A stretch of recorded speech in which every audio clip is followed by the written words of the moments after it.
Hello everyone, welcome to my video. সবাই কেমন আছো? আশা করি সবাই ভালোই আছো। তো বিকেলবেলা আবারও সবাই মিলে একসাথে বেরিয়েছিলাম। সকালে তো একসাথে বেরোনো হয়নি।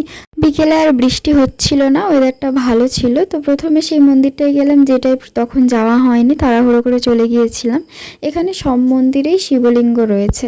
তারপর আবারও সেই এক রাস্তা ধরে সবাই মিলে যাচ্ছিলাম। আর বিকেলবেলা দেখো নদীর ভিউটা জাস্ট দারুণ লাগছিল দেখতে। আর বিকেলবেলায় যাচ্ছিলাম মমলেশ্বর মন্দির দর্শন করতে।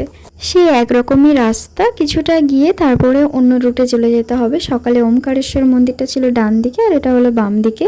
সেই সকালের মতোই অনেকটাই রাস্তা। তো যাচ্ছি তো শেষমেশ পৌঁছে গেলাম মন্দিরে। মন্দিরটা ঠিক এরকম প্রাচীন মন্দিরের মতো দেখতে, তবে সকালের তুলনায় এখানে ভিড়টা অনেক কম ছিল। আর লাইনও অনেকটা দূরে গিয়ে তবে লাইনের ভিড়টা পেয়েছিলাম। তবু প্রায় 30 মিনিট লাইন দেওয়ার পর মন্দিরে ঢুকতে পেরেছিলাম। আর মন্দিরের শিবলিঙ্গটার ভিডিও করতে পারিনি, ওটা দেখা যায়নি। দূর থেকে যতটা দেখা যাচ্ছিল ততটাই। আর ওখানে লেখাই রয়েছে মমলেশ্বর মন্দির বলে। আর তারপরে বাইরে যে ছোট ছোট মন্দিরগুলো ছিল ওগুলো দর্শন করে বাইরের দিকে আবার একটা মন্দিরে চলে এলাম। আর ওখানে গিয়ে দেখছি শিবলিঙ্গটার চারিদিকে একটা মেয়ে ফুল দিয়ে সাজাচ্ছে, দারুণ দেখতে লাগছিল। তারপর ওখানে সবাই মিলে কিছুক্ষণ বসেছিলাম, দূরে মমলেশ্বর মন্দিরটা দেখা যাচ্ছিল। তারপরে বিকেলবেলা যেহেতু যারা চা খায় তারা সবাই চা খাচ্ছিল, আর আমি এই যে একটা ভুজিয়া নিয়েছিলাম। তারপরে বললো আখের রস খেয়ে নে তোরা যখন চা খাবি না।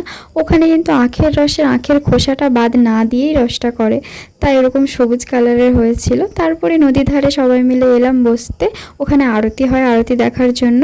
কিছুক্ষণ পর আরতিও শুরু হয়ে গিয়েছে। দেখো অনেকটা দূরে, তাই খুব একটা বোঝা যাচ্ছে না, কিন্তু দেখতে জাস্ট দারুণ লাগছিল। ওখানে বসে সারা সন্ধেটা কাটিয়েছি। অনেকটা টাইম কাটানোর পর সবাই মিলে ডিনারে চলে গিয়েছিলাম। ভিডিওটা এখান পর্যন্তই। পরেরটা নেক্সট পার্টে। চলো টাটা।